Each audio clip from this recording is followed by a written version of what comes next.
Super Typhoon Francisco, patuloy ang paghagupit at pagkilos sa buong Luzon. Palawan, direktang maapektuhan sa paglakas ng hanging habagat dulot ng bagyong Francisco. Isang bagong low pressure area o LPA na nabuo sa labas ng ating PAR o Philippine Area of Responsibility. Mataas na ang tsansang pumasok sa ating Philippine Area of Responsibility at maging susunod na bagyo na tatawagin namang Bagyong Gardo, ang ikapitong bagyo ng taon. Alamin ang lakas at direksyon nito sa mga susunod na araw, saan namang lugar na tatama at maapektuhang lugar dito sa bansa. Magandang araw Pilipinas, ito ang Pilipinas Weather ngayon. Narito natin update sa panahon. Kung bago ka lang sa ating channel, please like, share, and subscribe para lagi kang updated sa panahon. Salamat sa iyong suporta. Mga kababayan, ngayong araw ng Martes, June 23, 2026, narito nating update sa panahon. Mga kababayan, patuloy nating binabantayan ang bagyong Francisco o Super Typhoon Francisco na lalo pang lumalakas habang kumikilos sa karagatan ng Philippine Sea. Bagamat nananatiling malayo sa kalupaan ng bansa, patuloy nitong pinapalakas ang hanging habagat na siyang nagdadala ngayon ng pag-ulan, pagbugso ng hangin at pag-alon ng dagat sa iba't ibang bahagi ng ating bansa. Kaya kung kayo ay nasa mga baybaying lugar, bulubunduking lugar o mga lugar na madalas bahain, samahan ninyo kami hanggang sa dulo ng ulat na ito upang malaman ang mga pinakahuling detalye at mga dapat paghandaan sa mga susunod na araw. Mga kababayan, ang sentro ng mata ng bagyong Francisco ay namataan sa layong 625 km silangan ng Tuguegarao City, Cagayan. Taglay nito ang lakas na hangin na umaabot na sa 175 km kada oras malapit sa gitna at may pagbugsong umaabot hanggang 215 km kada oras. Patuloy itong kumikilos pakanlurang hilagang kanluran o west-northwestward sa bilis na 20 km kada oras. Sa kasalukuyan, umaabot hanggang 360 km mula sa sentro nito, malawak na malalakas na hangin at ulan na dala nito. Mga kababayan, ang bagyong Francisco ay naabot na nga ang peak intensity nito o lakas nito bilang isang super typhoon. Ayon sa Pag-asa, dulot ito ng magandang kondisyon ng karagatan habang naglalakbay sa Philippine Sea. Kaya delikado pa rin ito kahit malayo pa sa lupa, dahil sa lawak ng saklaw ng ulap na dala nito o trap o extension ng bagyo. Kung mapapansin ninyo sa ating mapa, malayo pa nga ang mata nito pero ang buntot naman nito or extension ng kaulapan na bahagi pa rin nito ay umaabot na sa ilang kalupaan ng bahagi ng Luzon, partikular sa extreme northern Luzon. Kasabay pa ng paghigop ng hanging habagat na siyang nagpapatindi ng epekto ng mga pag-ulan sa lugar ng Palawan at ibang bahagi ng Luzon. Sa ngayon, nananatiling nakataas ang Tropical Cyclone Wind Signal number 1 sa mga sumusunod na lugar: Batanes, Northeastern Cagayan kabilang ang Gonzaga at Santa Ana, silangang bahagi ng Babuyan Island kabilang ang Babuyan Island, Didicas Island at Camiguin Island. Sa mga lugar na ito, posible ang hanging nasa pagitan ng 39 hanggang 61 km kada oras na maaring magdulot ng bahagyang pinsala sa mga magagaan na istruktura, mga sanga ng puno at ilang pananim. Ayon naman sa Pag-asa, ang pinakamataas na wind signal na posibleng maranasan habang dumadaan ang bagyong Francisco o Super Typhoon Francisco ay signal number 2 na lamang kung magkakaroon ng kaunting pagbabago sa direksyon nito. Bagamat hindi inaasahang direktang tatama sa alimang bahagi ng bansa ang bagyong Francisco, hindi ibig sabihin nito ay wala na itong epekto. Sa katunayan, ito ang isa sa pinakamahalagang dapat bantayan ngayon. Habang lumalakas ang bagyo, lalo ring hinihigop at pinalalakas ang hanging habagat o southwest monsoon. Ito ang dahilan kung bakit maraming lugar sa bansa ang maaring makaranas ng mga pag-ulan kahit malayo ang sentro ng bagyo.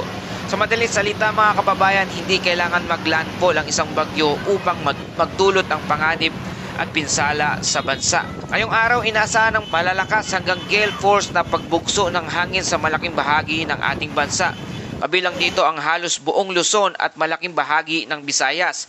Kasama rin ang Zamboanga Peninsula, Misamis Occidental, Lanao del Norte, Camiguin, Surigao del Norte, Dinagat Island, Davao Occidental at Davao Oriental. Sa mga susunod na araw, lalo pang lalawak ang mga lugar na makakaranas ng malalakas na hangin. Kaya pinapayuhan ang publiko na mag-ingat lalo na sa mga outdoors activities, paglalayag at mga gawaing maaring maapektuhan ng malalakas na pagbugso ng hangin. Dahil sa epekto ng Bagyong Francisco, patuloy ding lumalaki ang mga alon sa karagatang sakop ng Northern at Eastern Luzon. Umaabot na sa 4 na metro ang taas ng alon sa silangang baybayin ng Babuyan Island at mainland Cagayan. Umaabot naman 3.5 metro ang alon sa silangang bahagi ng Batanes. 3 metro naman ang taas ng alon sa silangang baybayin ng Isabela, Northern Aurora at iba pang bahagi ng Cagayan at Babuyan Islands. Dahil dito mahigpit na ipinapayo sa mga mangingisda o operator ng maliliit na sasakyang pandagat na huwag munang pumalaot sa ngayon. Ang mga alon sa mga lugar na ito ay maaring maging panganib lalo na sa mga maliit at hindi sapat na kagamitan ng bangka. Kaya naman ano pa ang posibleng mangyari sa mga susunod na araw?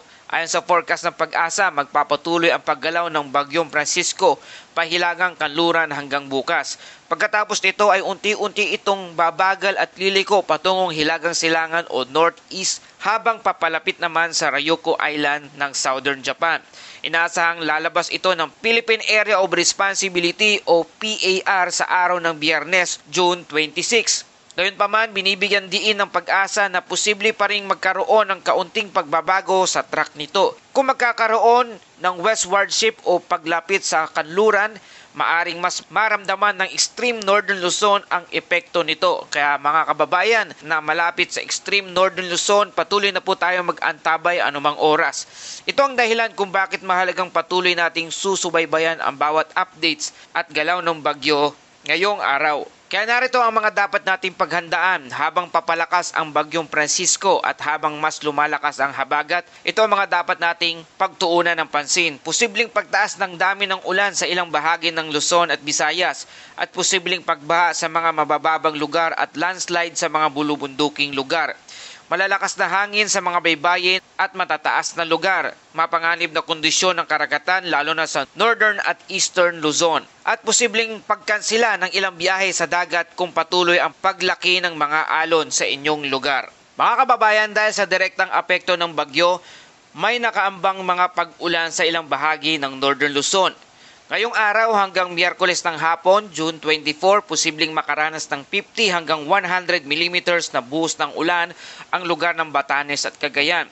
Ang ganitong dami ng ulan ay maaring magdulot ng localized flooding lalo na sa mga mabababang lugar at mga lugar na malapit sa ilog at sapa. Posible rin ang pagguho ng lupa sa mga bulubunduking lugar na nakakaranas ng paulit-ulit na pag-ulan nitong mga nakaraang araw. Sa darating naman na Miyerkules ng hapon hanggang Huwebes, June 25, 50 to 100 mm din na ulan ang inaasahan sa lugar ng Batanes. Patuloy na pinapayuhan ang mga residente rito na maging alerto sa anumang pagbabago ng panahon. Posible ring makaranas ng 50 hanggang 100 mm na buhos ng ulan ang lugar ng Occidental Mindoro, Antique kasama ang Palawan. Sa mga lugar na ito, posibleng magkaroon ng biglaang pagbaha, pagtaas ng tubig sa mga ilog, pagguho ng lupa sa mga bulubunduking lugar, pagbaha sa mga mabababang komunidad. Samantala, mga kababayan, habang nakatutok ang marami sa Bagyong Francisco, isa pang weather disturbance ang kasalukuyang sinusubaybayan ng Pag-asa. Ito ay ang Low Pressure Area 06C na sa loob ng Philippine Monitoring Domain o TCID. Sa kasalukuyan ay meron na itong medium o katamtamang posibilidad na maging tropical depression sa loob ng susunod na 24 oras. Ibig sabihin, mas mataas na ngayon ang tsansa nitong maging ganap na bagyo kumpara sa mga nakaraang araw. Gayunpaman, mahalagang tandaan na hindi pa ito isang bagyo sa ngayon at marami pang posibleng pagbabago sa galaw at lakas nito. Kung sakaling tuluyang mabuo bilang isang tropical depression at makapasok sa loob ng ating Philippine Area of Responsibility o PAR, bibigyan ito ng pag-asa na pangalang Bagyong Gardo. Ito ang magiging ikapitong bagyo sa bansa sa taong 2026. Sa ngayon ay wala pang katiyakang direktang makaapekto ito sa bansa, ngunit patuloy itong minomonitor ng mga meteorologists dahil sa posibilidad ng karagdagang pag-ulan at pagbabago sa lagay ng panahon sa mga susunod na araw. At dumako na po tayo sa ating Bible verse of the day mula sa Psalms 121 verse 7. The Lord will keep you from all harm. He will watch over your life. Mga kababayan, sa gitna ng mga bagyo, pag-ulan at iba't ibang hamon ng buhay, patuloy tayong magtiwala sa ating Panginoon. Kasabay ng ating paghahanda at pag-iingat, huwag nating kalimutang manalangin para sa kaligtasan ng ating mga pamilya at komunidad. At yan po ating update sa panahon sa araw na ito. Salamat sa iyong patuloy na pagtutok at pagtangkilik dito sa ating channel. Huwag kalimutang i-like, i-share at subscribe ang ating channel upang makarating pa sa ating ibang mga kababayan na nais ng update sa panahon. Ito ang Pilipinas Weather ngayon na lagi nagpapaalala, maghanda, magiligtas, mag-alerto, ingat tayong lahat.